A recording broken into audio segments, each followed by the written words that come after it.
What is up, my bodyweight warriors, and welcome back to another video and another My Top 3. This week we're going to be looking at core exercises, which actually was quite a hard video to pin down because there's so much variety and so many interesting core exercises that I could have put in this episode. So I've tried to narrow it down and stick to my 3 favourite, as well as a few variations on them. Thank you again for suggesting this topic, and if you want to suggest a topic for a future video, then remember to jump down into the comment section down below. If you see a topic you like, then hit that thumbs up button, and if you want to suggest a topic, then leave a comment. As always, the most upvoted or most commonly commented comment will be used for the next My Top 3. But without further ado, let's jump into my top 3 core exercises. The first core exercise is probably the most fundamental core exercise when it comes to gymnastic strength and skills training, and that is the hollow body hold.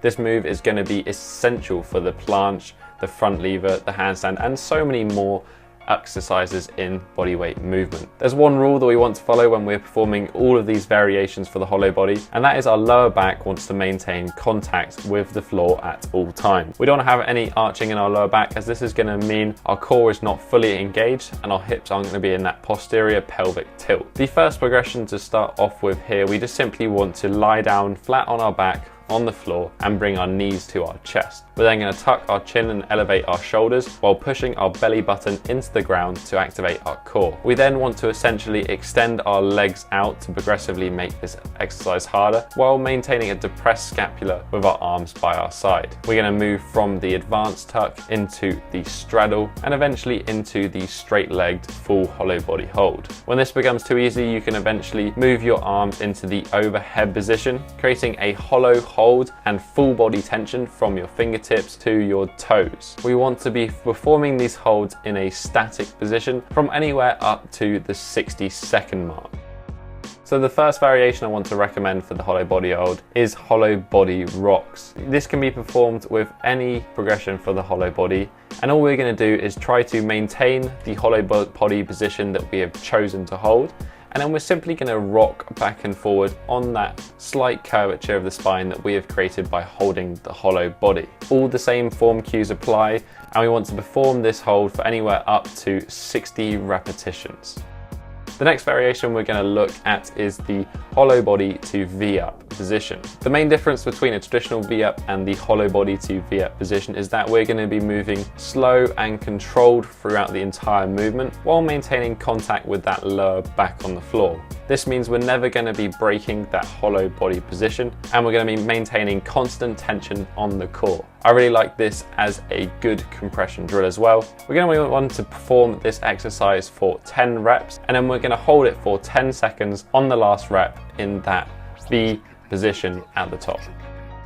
The final variation I want to share with you for the hollow body is the straight body line drill. Unlike the traditional hollow body hold where we're holding quite an extreme disc-shaped position, we want to try and maintain more of a neutral straight line body position, but still applying the same good form cues by maintaining lower back connection to the floor. This is going to require both strong core in that stretched out position as well as good overhead mobility. I like to use this exercise as a bodyline drill for the handstand. Like the first variation, you want to hold this hold for anywhere up to 60 seconds. The next exercise I want to share with you is the arch body hold.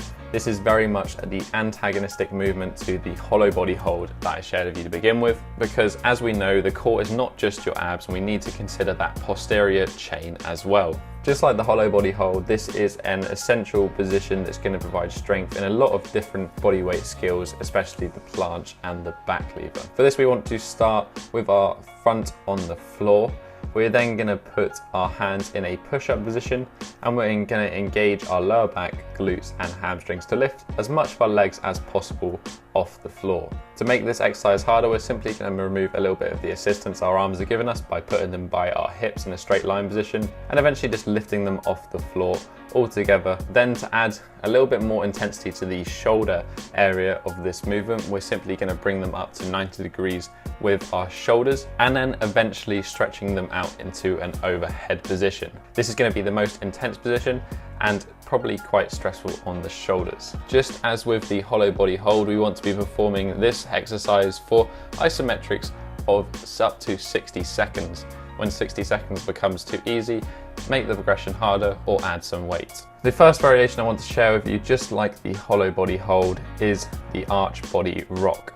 This is going to use the same principle as before, where we're trying to maintain that arch body position and simply add a bit of a dynamic movement to it. However, I did find this exercise a lot harder.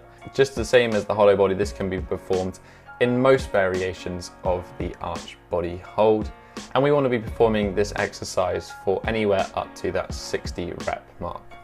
The next variation I want to share with you is the skydiver. Now this exercise, we're basically going to be simulating the position that people do when they jump out of a plane. I found this position specifically helpful for strengthening my glutes and hamstrings in that straddle position. The main difference between this exercise and the traditional arch body hold is that we're going to have bent legs. This is going to add more emphasis to the glutes and the hamstrings. We want to again be performing this exercise for anywhere up to 60-second holds. The final variation I want to share with you with the arch body hold is the front bodyline drill. This works in a very similar way to the straight bodyline drill for the hollow body. We're going to be taking that original movement of the arch body hold and trying to create a more neutral spine position. In this case, we want to actually slightly hollow our stomach. To do this, we want to lie on our front, and we're going to try and engage our glutes to twist our hips into a posterior position. We want to suck our stomach so it is slightly elevated from the ground, and this should lead to our body weight being distributed through our thighs and our chest. We're then going to stretch our arms out overhead and use a bar to maintain a constant shoulder width position. You're then going to lift that bar in that overhead position so it forms into a straight line with your body. This exercise is going to be very much more targeted around the posterior for the shoulders, but is very useful for creating muscle memory in that straight body line position. You want to perform this exercise for 10 repetitions, lifting the bar off the ground and relaxing. And on the 10th rep, you're going to hold it for 10 seconds in that straight elevated position.